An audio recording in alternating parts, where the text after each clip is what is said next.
Okay, hi everybody and welcome. My name is Judith Eastwood and I'm excited to welcome a wonderful global audience to the second rendition of IWF's newest digital programming. I was introduced to the IWF over 10 years ago through the Leadership Foundation Fellows Programme, and I'm now a member of IWF UK. I have been with BAE Systems, who are the sponsor for today's session, for over 30 years, working on both sides of the Atlantic. The company has a long history of supporting diversity and inclusion. Indeed, we have sponsored many fellows over the past 15 years. I would like to extend a special welcome to some of my colleagues today from our Women's Inclusive Network. As the moderator for today's session, I am proud to represent the IWF and BAE Systems with their mutual commitment to women's leadership. We will begin shortly with our session with Professor Ellen Langer, who is regarded as the Mother of Mindfulness. Ellen is a member of the Women's Forum of Massachusetts, and she was the first female professor to gain tenure in the psychology department at Harvard University. For many of us, social distancing has recently become the norm. Today's session will delve into the science of mindful thinking and how to structure this into your daily lives. We hope that this will help to point the way to get through the current situation with a positive mindset. This session will formally end at 12 o'clock Eastern Time, so in an hour. But Ellen has made herself available to continue with the conversation afterwards. If you have time, please feel free to stay online with us and continue to engage. I will now hand over to Professor Langer. Hello, everybody. It's nice to be here. It'd be better if I could see you, but I'm assuming you can see me. What I want to talk to you today is about mindfulness as I study it and the power of possibility before we get into specifics about COVID-19, just to bring us all up to snuff. So what I'm going to ask you to do is play along with me for a little while, and then I think you'll come to see the cost and pervasiveness of mindfulness. But then I really want us to explore the power of possibility. And so for our personal, professional, global interests, we can come to the point where we stop using yesterday's solutions to solve today's problems. Okay, so let's play. I'm going to show you numbers, and what I want you to do is add these out loud. Please say them out loud, even though I can't hear you. So that's 1,000 plus 40 is 1,040, plus 1,000 is 2,040, plus 30 is 2,070, plus 1,000 is 3,070, plus 20 is 3,090, plus 1,000 is 4,090, plus 10. Now, if we were all together, we'd hear most people saying 5,000. What I want you to do now is just add 4,090 plus 10. The answer is 4,100. All right, if I didn't give you the right answer, most of you would have assumed you added them correctly. And one way of understanding this mindlessness is that we're frequently in error, but rarely in doubt. Now, the consequences of mindlessness are enormous, and we'll get into some of those. But let me just give you another example. Imagine you're driving along, and this is probably more true for those of us who are over 50, but perhaps younger people as well, if they were taught by people in their 50s and 60s. So you're driving on ice, the car starts to skid. What do? And most of us were taught what you do is gently pump the brakes to regain control. And that made sense when we learned how to drive. Now there are anti-lock brakes, and the way to be safe with anti-lock brakes is to firmly hit the brake. And the point of this is that we learn something for safety's sake, we keep doing it, and then eventually, because things are always changing, that very thing causes problems. Okay, so mindlessness is not the same thing as stupidity. It always made sense at the beginning. We're oblivious, and things are changing, and then we get caught off guard. No matter what we're doing it mindlessly or mindfully. If I'm giving this webinar, you're listening to the webinar, we've walked away from the webinar to go make a sandwich, no matter what, we're doing it mindfully or mindlessly. And the consequences of being in one state of mind or the other are enormous. Now, I'm an academic, as you were told. So in a written slide, I say most of our suffering, but just between us and the other 10 million people I've shared this with, I really mean virtually all. All of our suffering, personal, interpersonal, professional, global, is the direct or indirect effect of mindlessness. So we've been studying this for over 40 years, and what happens is in various settings with all different populations, we increase mindfulness and we find measurable benefits to our competence, our productivity, our psychological well-being, and our physical health. These are just some of the results. I'm clearly not going to have time to talk about all of them now, but I'll give you a sample. What do I mean by mindlessness? It's when you're on automatic pilot. It's an inactive state of mind where you're relying on distinctions and categories drawn in the past. So the past is determining how you're being, what you're doing, what you're thinking at the present time. You're trapped in a single perspective, but remember, you're oblivious to this because when you're mindless, you're not there to know you're not there. Okay? And all these data show us that we're not there almost all of the time. When we're mindless, we're insensitive to context. We have rules and routines that govern what we do, right? Now, in contrast to this, let me tell you about mindfulness. This is so simple, it almost defies belief. This is mindfulness without meditation, right? All it is actively noticing new things. That's very simple. You notice new things, that puts you in the present. And you have lots of people who say, be in the moment. It's an empty instruction because when you're not there, again, you don't know that you're not there.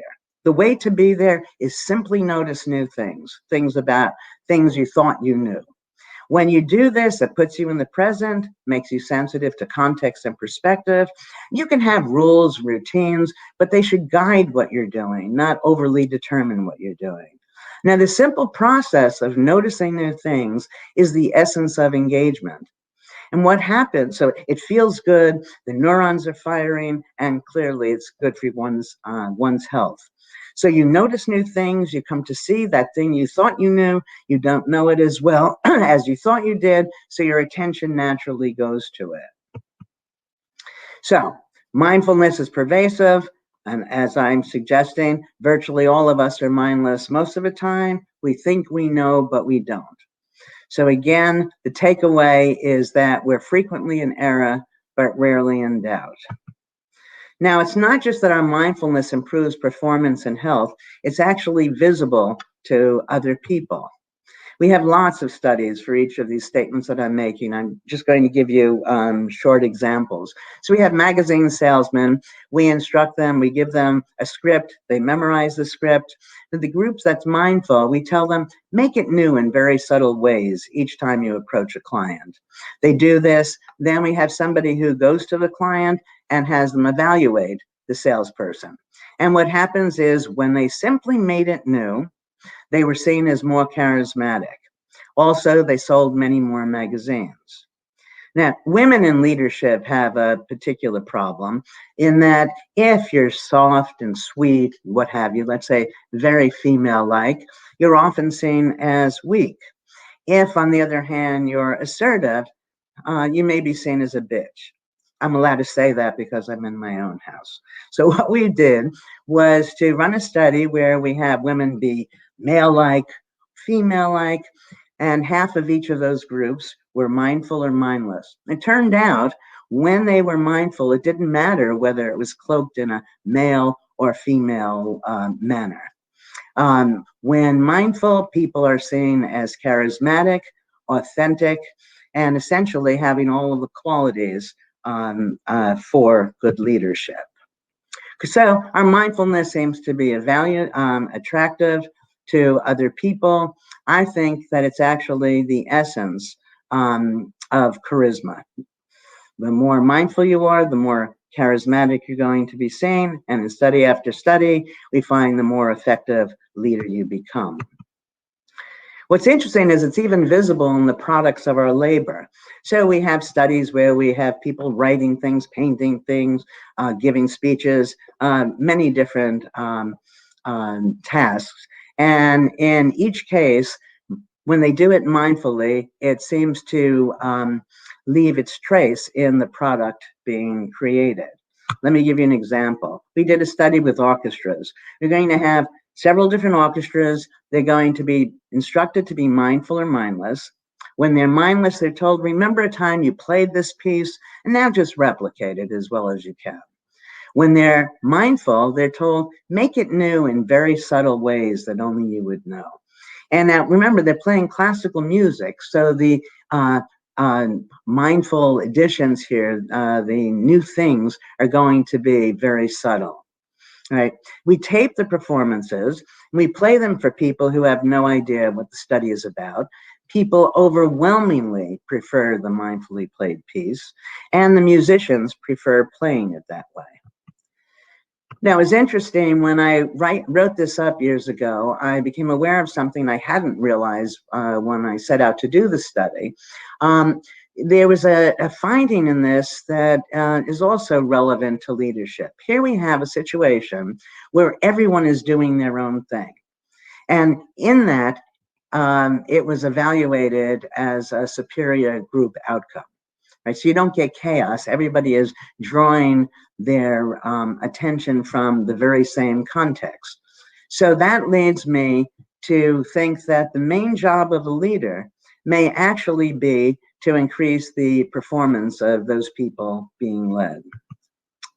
This is from some of our newest research, and shows how mindfulness is contagious.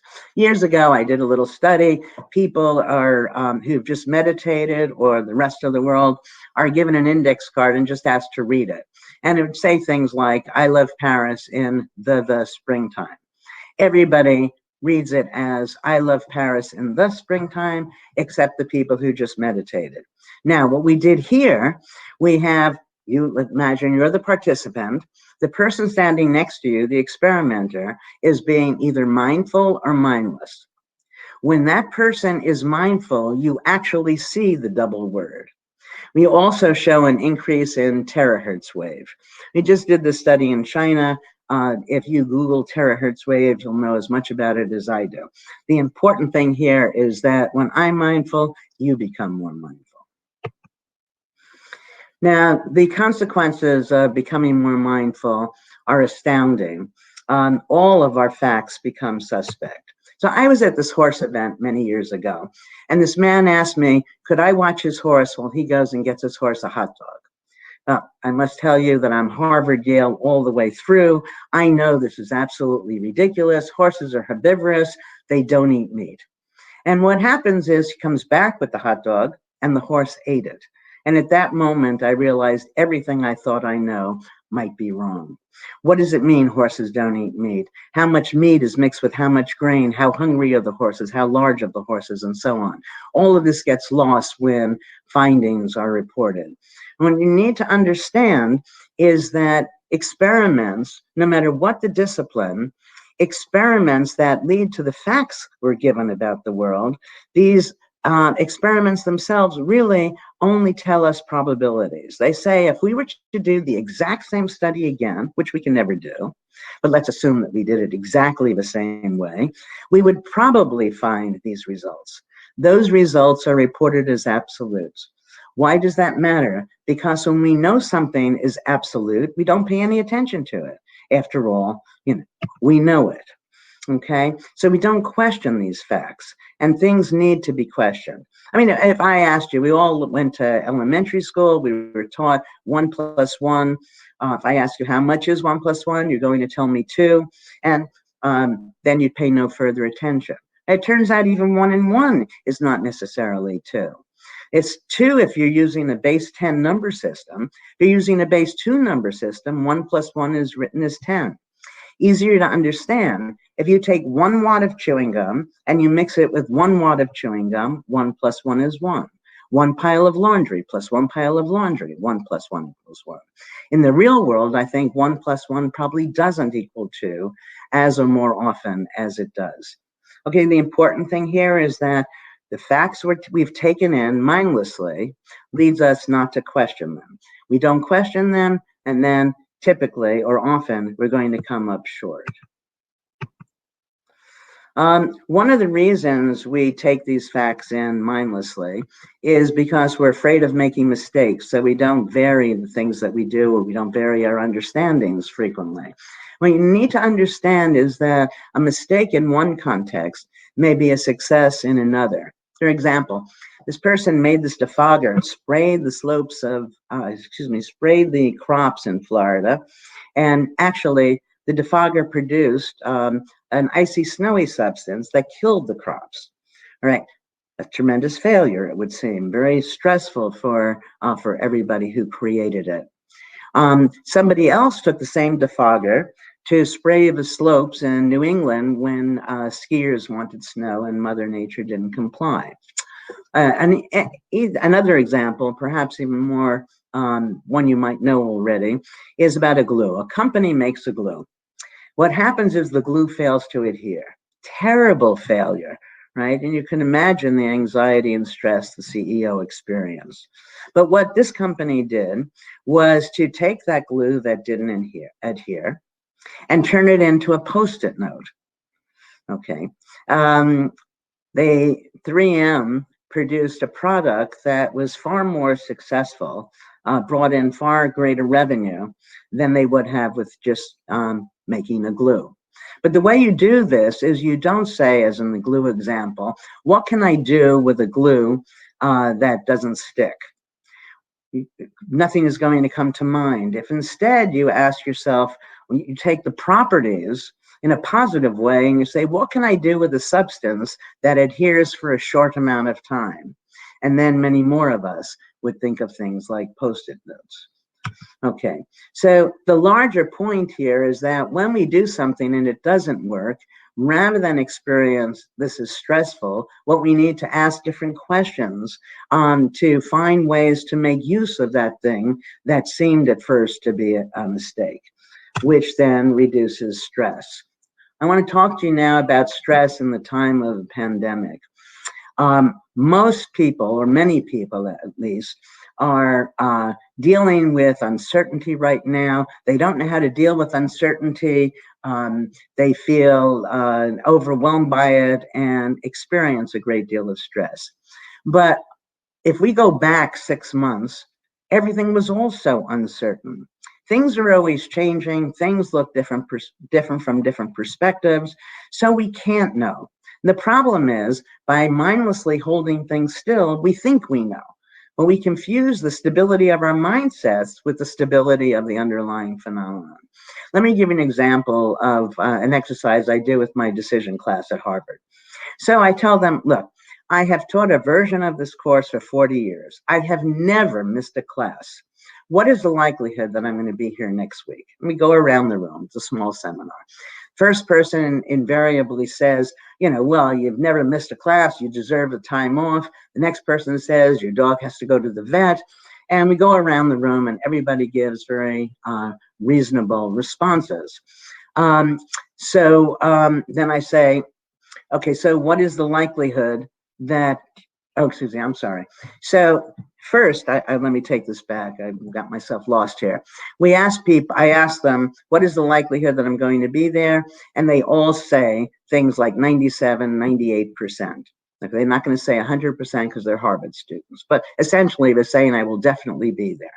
Then I ask them, give a good reason why I might not be there.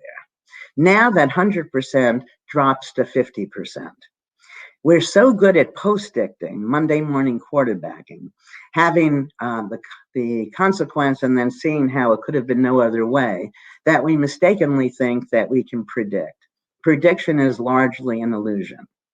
All right, so how did you deal with uncertainty 6 months ago? That's the way, in some sense, you can deal with the uncertainty now.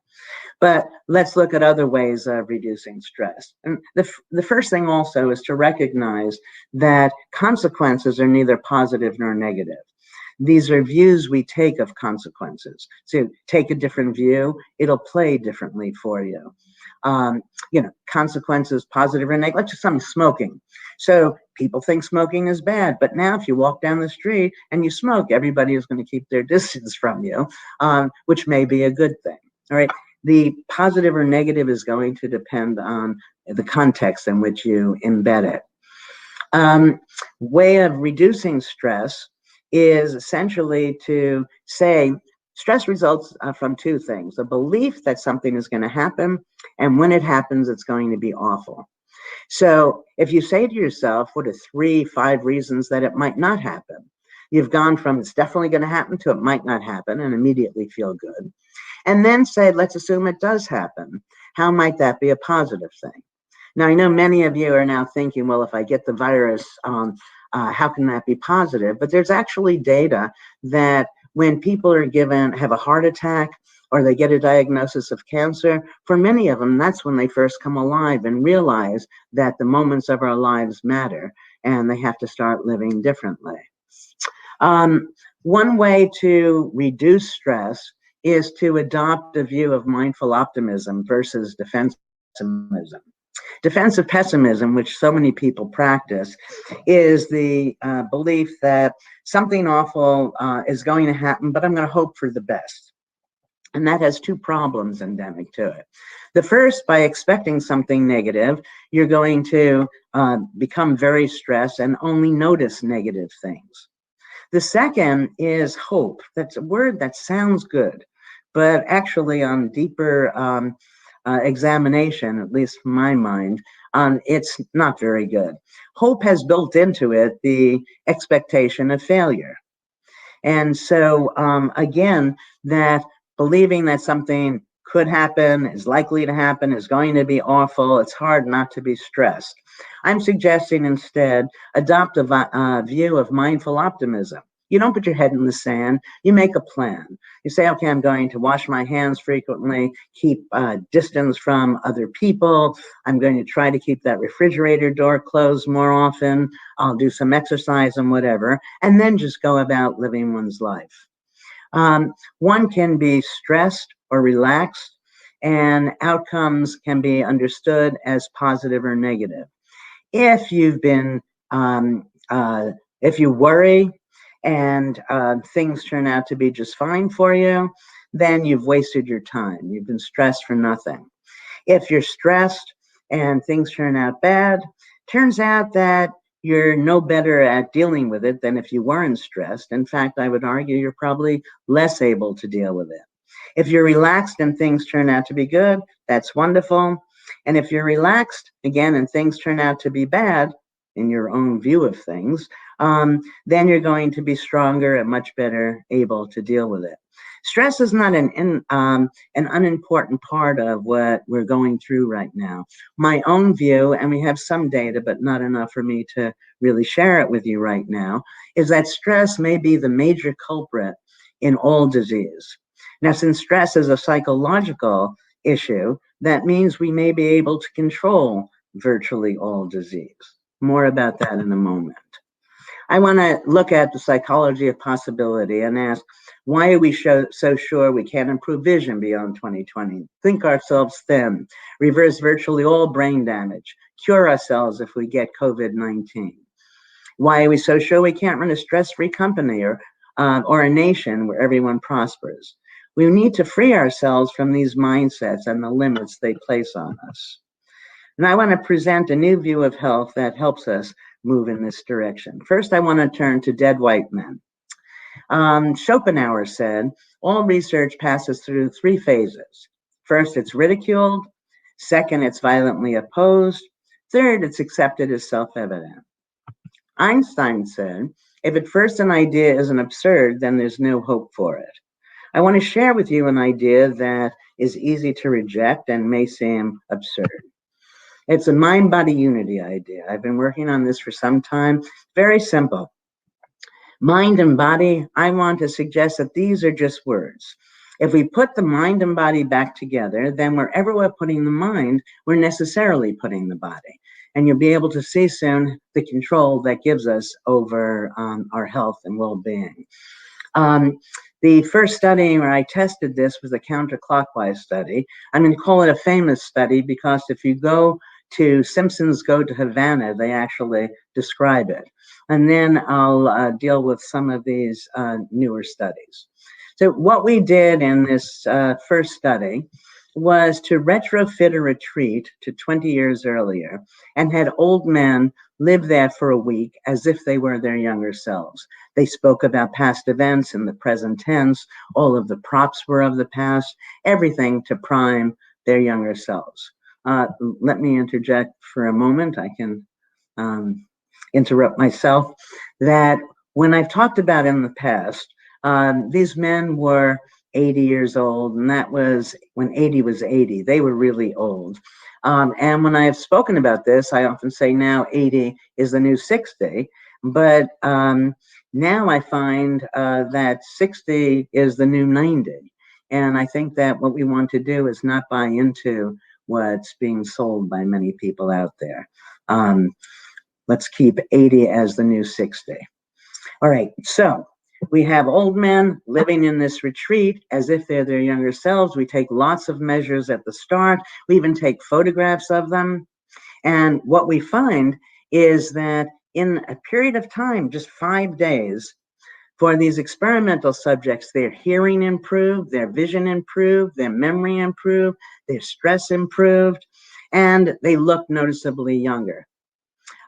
This has been replicated in my BBC, in the manner of speaking, and South Korea and in the Netherlands. Now let's move to the chambermaid study. Okay, we go to chambermaids. Chambermaids don't think they get any exercise, and that's because what exercise is what you, according to the Surgeon General, what you do after work. They're just too tired. So we take these chambermaids, we simply teach half of them that their work is exercise. Making a bed is like working on this machine at the gym, and so on. Okay, so we have two groups, one group who sees their work as exercise now, one group doesn't. Just so you understand where this is going, if this woman who's on the bicycle sees that she was socializing all day at the gym rather than exercising, she won't lose weight. The woman talking next to her, even though she's not exercising, but if she sees herself as exercising, she probably will lose weight. So what did we find? Simply changing their mindsets to their work being exercise resulted in weight loss, a decrease in body mass index, a decrease in waist to hip ratio, and their blood pressure came down. We have enormous control over our health and well-being. Now, I want to go back just to remind myself of these other studies, just to tell you quickly. Let's do colds. We have people show up, we measure, take all sorts of measures, they're perfectly healthy. Then they walk into a room and they see a big video of people coughing and sneezing. The room has chicken soup and tissues, Vaseline, whatever we could think would prime a cold.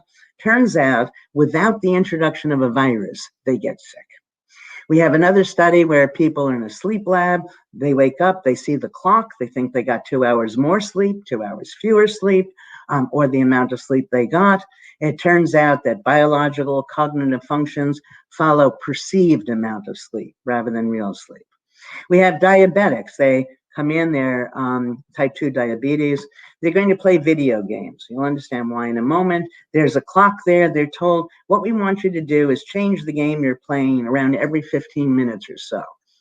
All right. For a third of the people, the clock is going twice as fast as real time. For a third, half as fast. For a third, real time. What we find is that blood sugar level follows perceived rather than real time. So all of these studies show us just how powerful our minds are if we choose to engage things mindfully. Now, I want to talk about COVID-19. Obviously, I don't have any data. My best guess is that the more mindful people are, the less likely they are to get the virus. So if you compare an Olympic athlete with a couch potato, I'm suggesting the couch potato is more likely to get it, less able to deal with it if they do get it and recover faster. From all of us, most of us, the likelihood of getting the virus is small. But I want to talk briefly about what if we do get it. We've done a lot of work now on this attention to symptom variability. We've done it with people who are stressed, depressed, have multiple sclerosis, Parkinson's, chronic pain, arthritis. We haven't done it with COVID-19. And in each case, we find a significant reduction of symptoms. What happens, people tend to only notice when you have the symptoms. The key to what I'm going to tell you is to notice when you don't have them. So people who are stressed think they're stressed all the time. No one is stressed all the time, and certainly not to equal measure. In each of these studies, what we do is we have people, we call people at random times to find out how they feel. Do they feel better or worse than the last time we spoke, and why they think that might be so. So for me, if I think, oh my goodness, I'm so stressed, and then I do this attention to the variability in my stress, and I notice, gee, that I'm only stressed when I'm doing webinars where I can't see the audience. The cure is simple. Stop doing the webinars. All right.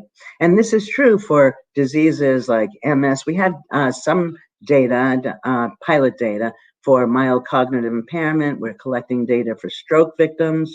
No matter what our illness, people tend to hold their symptoms still. Nothing stays still. And if we pay attention to the way it's varying, ask the simple question, why is it better or worse? We come to have control over almost all disorders. Three things happen when we notice this variability. First, you see, gee, I don't have it all the time. Hey, I thought I was stressed all the time, but clearly I'm not.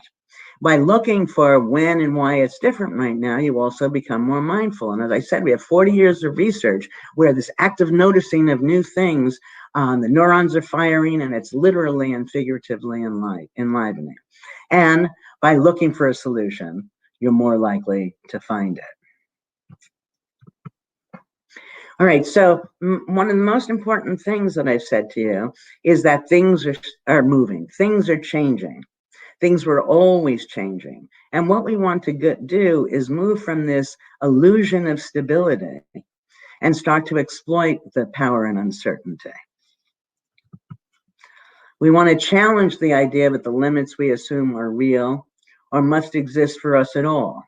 And with only subtle shifts in our thinking and expectations, we can begin to change the ingrained behaviors that zap health, competence, optimism, and vitality from our lives. Before I take questions, basically what I'm saying is if we increase our mindfulness, we increase our effectiveness, our health, and well-being. And all the time we're doing it, we're having fun. Mindfulness is the essence of engagement, as I've said. Humor relies on mindfulness. And now let me end this with a little joke that, did you hear that this clairvoyant midget escaped from prison? But there's a small medium at large. I'm glad that I can't hear the groans in the audience. Basically, the point is that when you think you know something one way, and then all of a sudden in joke, you see, oh, it could have been understood in this other way, it becomes funny. So that's addressing what you're told mindfully. So mindfulness feels good. It's what we're doing when we're having fun. If you did a crossword puzzle and you like crossword puzzles, the first time it's fun. After you do it, next time you still remember all of the answers, it's no fun. This novelty seeking, novelty producing is the essence of our mindfulness. And I think it's the key to our health and happiness. Review one last thing. When we're mindful, the neurons are firing, we're happy, we're healthy, and all the other results I said. People look at us, we are more attractive to them. When we're more mindful, we're increasing their mindfulness, and the things that we produce bear the imprint of our mindfulness. With all that said and how easy it is, I can't imagine any reason why we wouldn't want to be mindful virtually all the time. Thank you. Thank you, Professor Langer. That was excellent. I think there's some really good food for thought there from everybody, and we're getting lots of questions in, which is great. The first thing I'd like to really ask is, Yeah, when I think about situations we find ourselves in during our lives, and say for example you're diagnosed with an illness, um, sometimes it can be a real shock at that point in time, and Mhm. it sometimes takes time for the mind to to process what you've been told and to maybe get to a more positive state. Have you got any thoughts or even maybe tips on how you get your head around something you've just found out to get Well, to this better state that you've been talking about? sure. I think there are very few, if any of us, who think of yourselves as fine, and then all of a sudden you're diagnosed with some dread disease that are not going to be stressed at that moment. And the problem is not that initial stress, is how long you let it last. And I think, for people who believe that this is a death sentence they were just given, might ask themselves, okay, let's assume you only have 1 month to live. Is this the way you want to live it? And when you simply ask that question, probably no. And that do you want to make all of your moments matter? And then, a way of dealing with the stress is, just as I've said, remember that uh, stress is a view of events. If you take a different view, the stress will be diminished. I think that's great, sort of great advice. Quite a few people have asked online. You spent years and years researching mindfulness, and people are saying, in terms of you personally, how much of your time do you think you spend being mindful as opposed to mindless?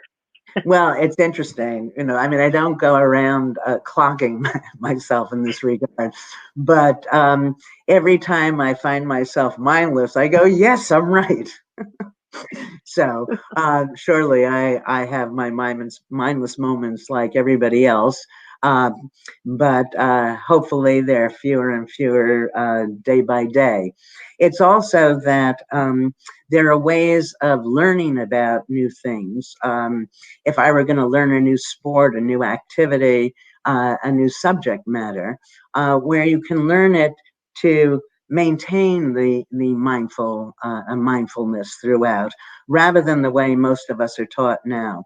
And a simple example is that most schools teach their facts in absolute language. 1 + 1 is 2. Here are the 3 reasons for the Civil War, things that are actually quite ridiculous. If instead they were taught conditionally, here are what would seem to be 3 reasons for the Civil War from a particular perspective, and so on. And that invites people to think of when it might be otherwise. So when we find that when people are taught conditionally, they don't fall into the mindless trap. So for me, I make sure as I'm learning new things that I learn in this conditional way. But that's why I was so astounded when that horse ate the hot dog. Because prior to that, I mean, I was an A student, proud of it, probably a little cocky. And all of a sudden I realized that, gee, everything that led to all those A's, all of that repetition, memorizing, has probably set me up to be mindless. So, well, I think that's we great. want to be mindful as often as we can. Certainly, whenever we're experiencing a negative event, we want to ask ourselves, well, wait a second, how might this be understood differently? If you're really mindful, and this I believe that is part of who I am, you're not judgmental. You recognize that behavior makes sense from the actor's perspective, or else the actor wouldn't do it. And so if you ever hear yourself belittling somebody or yourself, you turn it around and you say, well, what's another context in which this makes sense? So you may see me as gullible, but from my perspective, I'm trusting.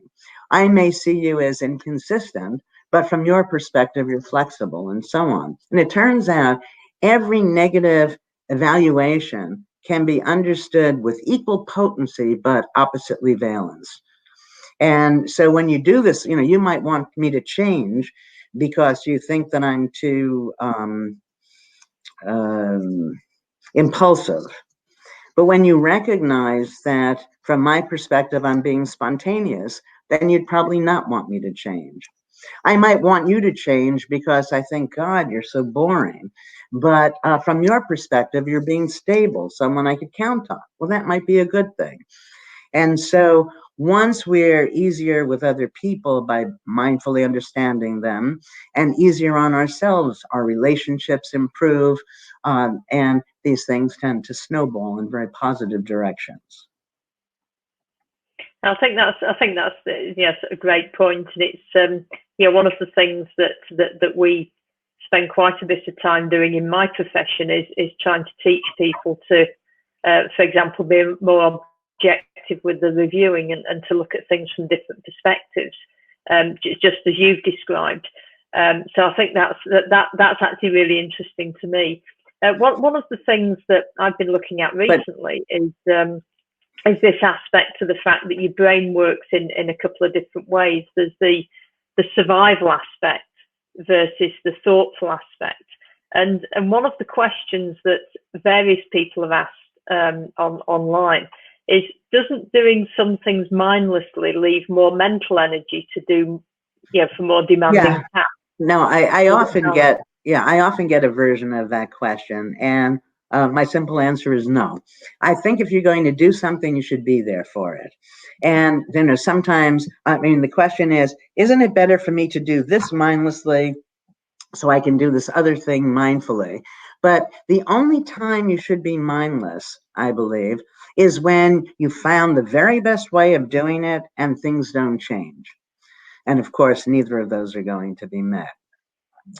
Isn't it better just to assume that you know how to drive on ice?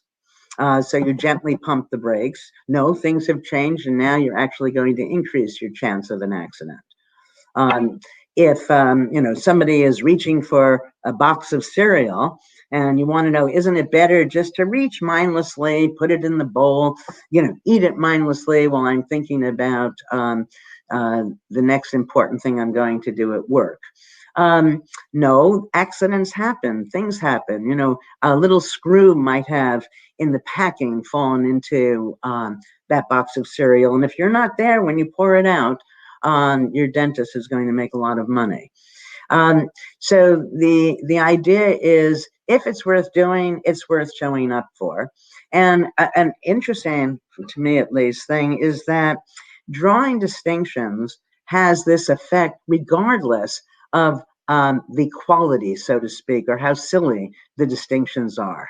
Just noticing, no matter what you're noticing, how you're noticing it, has all the advantage that I've spoken about. So let's say that, go back to the chambermaids, and they're supposed to be just making beds. And you think, well, gee, isn't that boring? Wouldn't it be better for them to make their beds mindlessly and then be envisioning some Caribbean vacation or something like that? But the assumption that making the bed is boring, or whatever we're trying to escape is boring, is what I want us to question. That if you were a chambermaid, you have stories there, dime store novels, whatever, that those sheets are telling you what activity took place the night before, how many people were doing what to each other. And it could be fascinating. Write it all up and make some money, change your job. The point is, everything is potentially interesting. And so there's no need to escape it. What we want to do instead is mindfully engage it.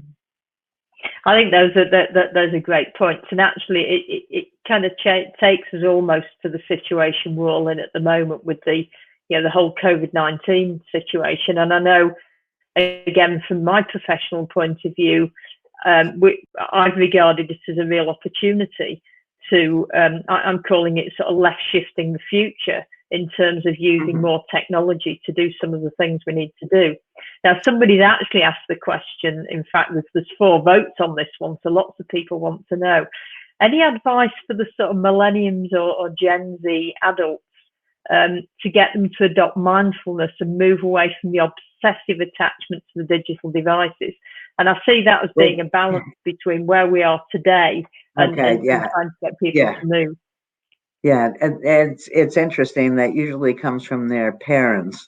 I was giving a talk in South Africa, and I was on the news. And prior to beginning the interview, the newscaster said to me, Professor Langer, what do you think of kids being on their cell phones all the time? And I said, I'll tell you, but you're not going to like my answer. But we were already on air, so we had no choice. I said that I think that if anyone is presented with an in-person, nurturing, interesting conversation, they will prefer that to being on their iPhones. And that rather than parents get upset and order their kids to put the iPhones away, or phones, or smartphones away, I think that what parents need to do is up their game. So I don't see, there's nothing wrong with doing any activity. The activities are not mindful or mindless. It's what we bring to the activity. One can read mindlessly. One can play video games mindfully. So what I suggest is, rather than worry so much about the particular activity in which your children, your friends, spouses are engaged in, what we want to do is encourage mindful engagement in that activity.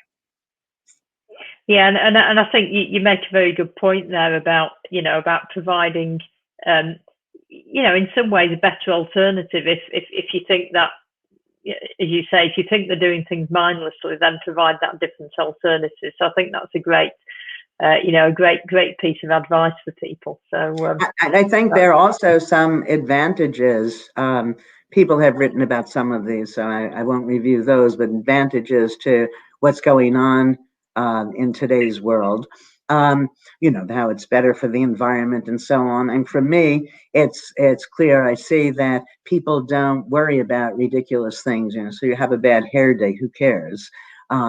So there's a return to things that are actually important. And many of us now are learning more about technology that we'll be able to use even when the pandemic passes. But there are lots of ways that one can be mindful, should be mindful when they're in their house. I mean, I had an mild ache in my shoulder. I guess I didn't sleep well, and I didn't have a heating pad here. So I have a small backyard. I went out to the backyard. I found a rock, smooth rock. I wet it. I put it in the microwave, covered it with a cloth, and there I had my heating pad. So to figure out how to use things that we have around the house differently. You don't have weights, pick up heavy cans. There are all sorts of ways that we can make life new and exciting for ourselves, and that many of those can teach us and carry over to when we no longer have to do social distancing.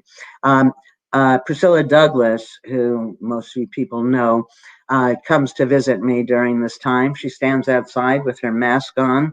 We're on our phones and talk to each other through the window. Just kind of fun. During this time, I've gotten emails and calls from people I haven't spoken to in forever. So even though there's social distancing, in some ways, it's made us all closer than we might otherwise be. So I think that there are many ways that we can increase our own mindfulness, and that what we should do is explore those possibilities. And if something, right now, if you don't feel like doing your taxes, so don't do them. You want to try something new with technology, everybody will forgive you for not being able to master it quickly. Start painting. Rearrange things in your house. There are all these little tasks that we always said, if only we have time. And part of the reason we don't do many of those things is because getting into the task is so hard. But it needn't be. So let's say you want to organize your photos, and on your phones you have 2,000 photos. So today, just organize 3 of them. And you start organizing the 3, it becomes fun, and then you'll probably end up doing many more. You want to write a book? Nobody writes a book. You write a few sentences to begin it, and so on. So this way of engaging things is simply noticing small things about it, creating novelty for yourself that helps us get into the task. And before you know it, all this time has passed, and we've spent a productive day. Productive in quotes, productive by our standards, where we have been fully living. You know, life only consists of moments. And if we make the moments matter, then our lives matter and our days have been well spent. I think there's some great advice there, and it's interesting because you know, quite often out of necessity comes invention, and in fact I reflect on, you know, over the past few days it's been an anniversary of Apollo 13, where those guys were stuck up in space and they had a, you know, potential, well, a real life-threatening situation, and yet they, you know, they used tape and they used cardboard and used anything that they could find to, you know, to actually survive. And I think that survival instinct maybe causes us to, you know, to do things differently and maybe more mindful about what we do. Yes, and I think that if we ask ourselves, can I, whatever it is, if we've not done it before, we're probably going to say no. And we shouldn't be asking can questions. We should be asking how. How could I do this differently? What could I use in place of whatever I typically use? You know, it's like following a recipe. I mean, there are many people, sadly, who cook mindlessly, you know, despite their own preferences for some of the ingredients. They just, it says add 2 teaspoons of this, they add 2 teaspoons of that. So now make something where you don't have the 2 teaspoons of whatever it is, add something else. Sometimes it'll work, sometimes it won't. And when it works, you'd be proud of yourself and enjoy eating it or what have you. And when it doesn't work, that's an opportunity to see who cares. Most of these things just don't matter. And that's the way we want to add this playful attitude. You know, somebody asked me the other day in an interview about work-life balance, and I get crazed, not really, but humored at least when I hear this. I don't believe in work-life balance. I believe in work-life integration. Work should be fun. If it's not fun, then you have to do it differently or take a different job. And so when it's fun, of course, you're going to do a lot of it. And if it's fun, that means you're doing it mindfully. And so you're going to do it in a way that is effective and rewarding. But so what we should be doing now is learning how to integrate, how to do the dishes mindfully, how to have a Zoom call with people from work where we're all, you know, we're all in it together and where we enjoy the conversation, where we remember that report that has to get written, that project that has to get done, all of those deadlines are person imposed. If they got done a week later, it really wouldn't make any difference. So I think that there's a way that this pandemic can lead to a different sensibility for all of us that hopefully we can carry through once it passes. Yeah, I think those are, you know, those are great advice. You know, I think that we have got lots of opportunities, and yeah, my hope for all of this is that the world comes out of this a better place and maybe a kinder place and a more thoughtful place. But at the moment, I guess we're living through a you know, and I've got to raise this, but lots of areas of things like misinformation, you know, all the noise associated with the media of all sorts of opinions and views, and quite a few people are curious to know what your view is on, you know, which authorities we should be following, and it seems like, for example, Dr. Fauci's very mindful of the minefield that's going on in the White House at the moment. And I just wonder what your view was on that. Yeah, no, that's a wonderful question. How do we know if it's fake news? And I think part of the cue for us, is in how the information is given. Any information that's given as absolute, even if it's by the world-renowned leaders and the top authorities and so on, we can't know. And so the clue for much of the fake news is its absolute content.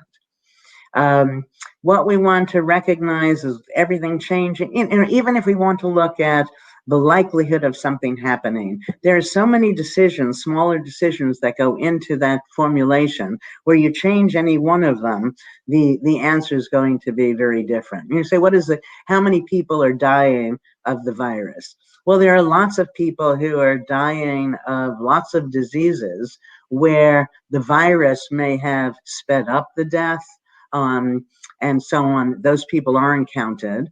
There are people, many people who are exposed, don't get the symptoms, are exposed, get the symptoms, and heal quickly. And so all of the numbers to me are suspect. But I talk about this in my health psychology class. All of medical data has this problem, that the number of people who in the world at large who have whatever the symptoms, let's say you have a tumor 2 inches in diameter, and you live someplace and you don't want to go into the hospital, and you have the tumor and then the tumor goes away. The medical world never hears about this. So all data, again, are only probabilities. So I don't want people then to say, oh my gosh, we can't believe anything. We know which experts are more likely to be making data-based statements, but we have to remember that they really can't know, and so we have to continue paying attention. Now, some of us want to know these things for self-protection, and I've tried to give information to be helpful where we can protect ourselves regardless. If you find that the doctor tells you have to have some operation where the likelihood of success is 99%, if you're that one person for whom it's not successful, that's not very good. So we're given normative data, but our concerns are not normative. They're about, how is this going to affect me? And we know the answers to that better than the doctors. And we have to work in concert with doctors, not just turn ourselves over. What else is there to say? I guess what I'm saying may be heresy.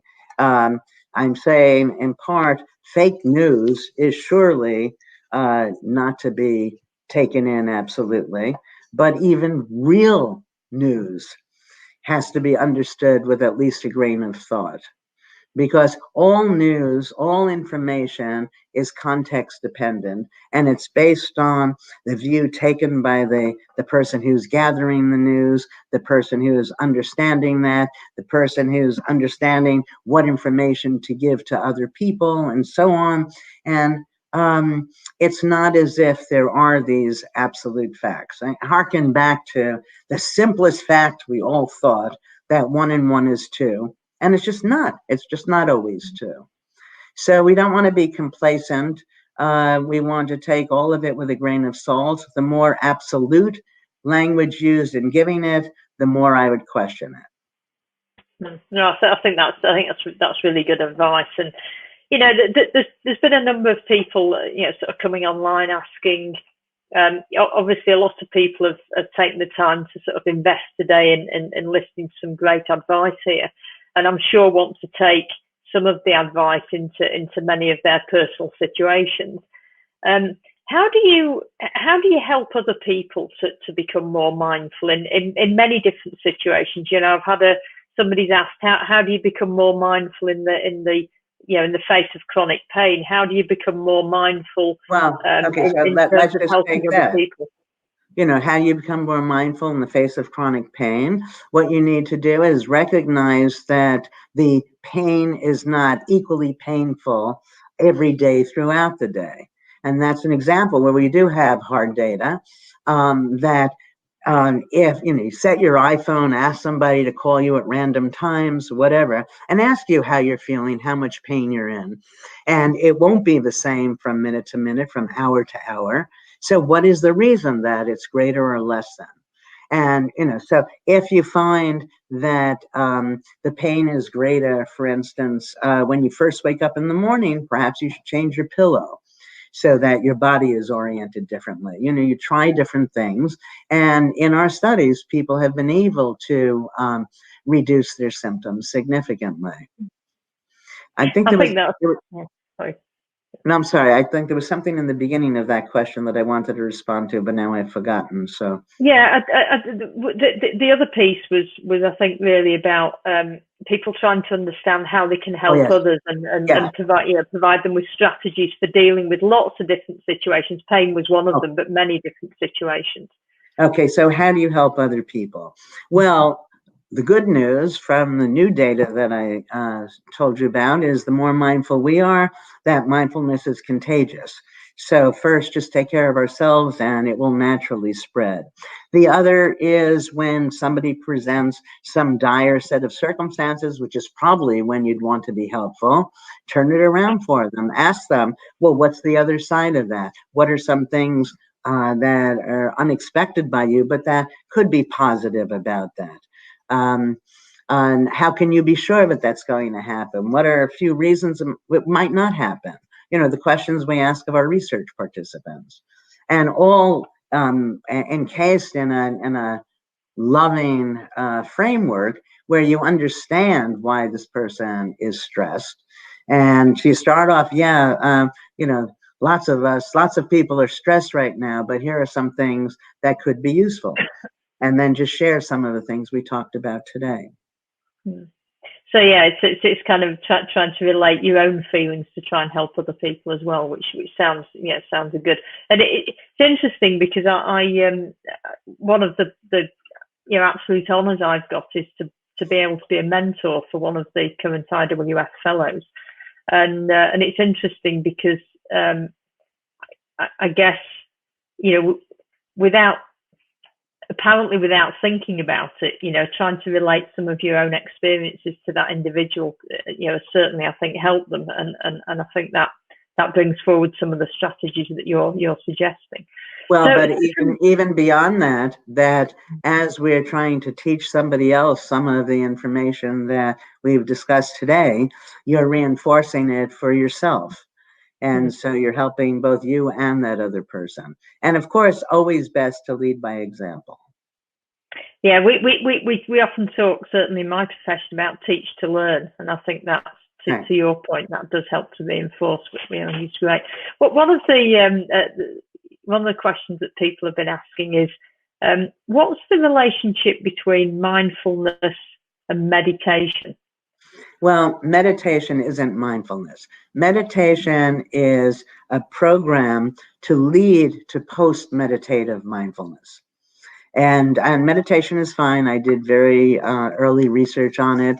It's some people have difficulty meditating, and they can be mindful and achieve virtually all of the same effects in the way I've said, which is mindfulness without meditation. But they're not mutually exclusive. There are some people who think, oh my gosh, this problem I have is so enormous. There's no way that this simple idea of noticing new things is going to help.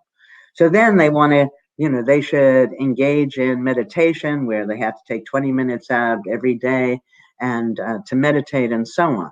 Then there are people, meditation, what is this stuff? It sounds so touchy-feely. And for them, don't bother meditating. Just do what I've been suggesting.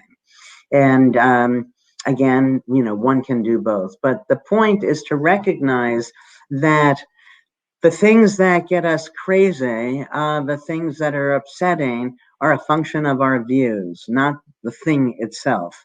That's what you come to learn when you meditate. That's what you come to learn when you notice new things, bring new information to bear, ask yourself how it could be other than you initially thought that it was. These are just thoughts. And because they're just thoughts, we can control them. And I guess from that point of view, we all deal with things in very different ways, and trying to get us to that more positive, mindful state. I mean, one of my favourite things to do is just get the dogs and go for a walk in some beautiful countryside, and try and, to your point, notice things different, but also to get your head into a different a different mindset, really. Yeah, you know, it's interesting because you remind me that people need to understand how easy this is. If we were, you know, if it weren't in the time of the virus and we could all travel and we all went to some new place, I don't know, let's go on a safari. If you've never been to a safari and you spend a lot of money, so you're going to enjoy it, you get off that plane and you're noticing everything. And that's why it's so exciting. But everything right at home is also brand new if we choose to look at it through these new eyes. Things in your house are new. You know, the dust is collected in certain places that wasn't there before. Many of you have a lot of books on a shelf. Do you know which books they are? You know, do you want to know which books they are? And the point that I'm making is everything is new. You know, I was at Masada, and I was collecting rocks at the time. I don't know why I enjoyed rocks. And I start doing things, since I do it with such enthusiasm, everybody seems to start doing it. And I hear this woman behind me talking to her family. She picks up a rock and she said to them, "Do you know how old this rock is?" As if the rocks in this country are young. And the point is, we don't need to leave our houses to have the excitement of noticing. And that's the same excitement that comes after we spent lots of money during our travels. I think that excitement thing is great, and it puts me in mind of my late mum, who used to absolutely delight in just going outside and looking at every flower and every tree, and you know, just to enjoy that. And I guess that's one of the things that, you know, today, because many of us are isolated, it's really appreciating what you have around you. And one of the questions that people are interested in knowing is, have you actually done any research in the power of gratitude in mindfulness? No. And I sort of hesitate to get into a discussion of gratitude, but I'm not so. There are lots of words out there that sound very positive, that give me some cause to pause. Let me not deal with gratitude. Let's talk about forgiveness. People think forgiveness is good. I don't. That I was asked to give this sermon at a church many, many years ago, and I'm not a churchgoer or a synagogue goer. So I actually was a little nervous, and I said, okay, what can I say that has some religious overtones? And so forgiveness came to mind. And as I was thinking about it, I ended up in a place that was almost sacrilegious, which was, if you ask 10 people, is forgiveness good or bad? They're all going to say forgiveness is good. If you ask 10 people, is blame good or bad? They're all going to tell you blame is bad. But, you know, think about it, that you can't forgive somebody unless you first blame them. Now, do we blame people for good things or bad things? We blame people for bad things, but things themselves are never good or bad. That's something we impose on consequences. So what do we have? We have people who see the world negatively, who blame, that then set us up to be able to forgive. Hardly divine. So I say, instead of forgiveness, what we need is to understand why the person did what they did in the first place. And that obviates the necessity for blame. You're not going to blame me for being flexible, but you would blame me for being inconsistent. You're not going to blame me for being gullible, but you might blame me for being gullible, but not for being trusting, and so on.